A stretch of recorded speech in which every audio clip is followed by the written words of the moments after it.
made the covenant with Abraham, Abraham was sound asleep. And God walked through the cut up pieces of the animal, making a covenant. The boy is sound asleep. God is basically saying, let that be done to me, or what has been done to this animal, if I should violate my part of the promise, which means God's promise was immutable, indestructible. It was so certain because God cannot ever not be. God is a necessary being. It's impossible for God to not exist. And so that's how certain the promise was. It was purely an act of grace that he gave Abraham that kind of a commitment. That's the first thing. If you have never read the book of Hosea, it is probably the most beautiful book on the love of God you will ever read. Hosea is a prophet. He's married to Gomer, who becomes a prostitute. And he has to go and stand in line to buy her back for half the price of a slave and a day's rations. Imagine him standing in the brothel, buying his wife back for himself and for the children. And he's commanded by God to go love her, beloved of her adulterers. That's God's love. And the people, of course, are saying, what kind of a prophet do we have? You know, he's going around buying his wife back from a brothel. And the prophet probably said, you got that message? Haha. Now I want to ask you, what kind of a God do you have who comes to us as a people who played the harlot?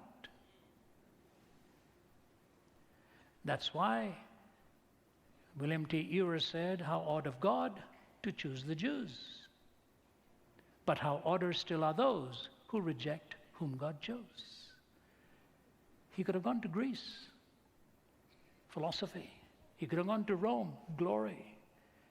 You know, he could have gone to Babylon, splendor. He went to the tiniest little nation, bullied by Rome, mocked by Greece, enslaved by Babylon, and said, come close, look at my eyes. When you see my eyes, you'll see a miniature reflection of of you in my own eyes. You alone have I loved all the nations of the earth, as he chose the nation that was going to be so resistant and so hard. And so I say to you, God's love is splendidly displayed in the Old Testament. You see it in all of the expressions as he gives them a covenant people. And I say to you, I was a useless, up to nothing kid who only knew best how to skip school. Wanted to become a cricketer, that's all I lived for, wanted to play cricket. And my dad just gave up on me. He said, it's a disaster. Why on earth does he send a man to a hospital room to give me a Bible? I will never question his love. God's love is without measure. He came into my hospital room looking for me. The man who led me to Christ, his kids listen to my podcasts all the time, and now the grandkids. The man who led me to Christ passed away 2 years ago. He was living in Los Angeles at that time. He was an Indian man.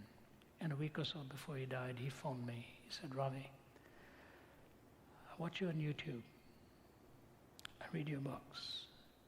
And I cry and I say to myself, is this why you brought me into the world? To take a Bible to this young kid when he was dying in Delhi. And I say, Fred, God brought you into the world for a lot more than that. I want you to know God's love is uniform across the world. Who would have ever thought that he'd be doing what he is in China today? And the testimonies are riveting.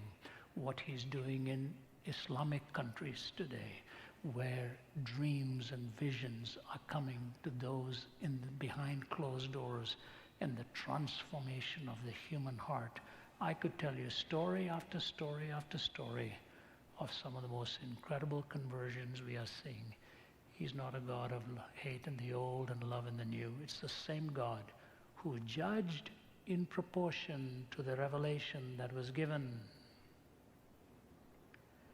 There was an abundance of miracles given to the people, and those miracles were ignored, and the judgment was as dramatic as that, to remind us that if he gives you incontrovertible evidence, more shall be required of you.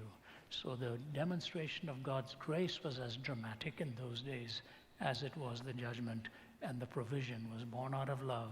The judgment was born out of holiness, and we need to hold those in reality as twin expressions of a perfect and a loving God. Okay, leave that with you.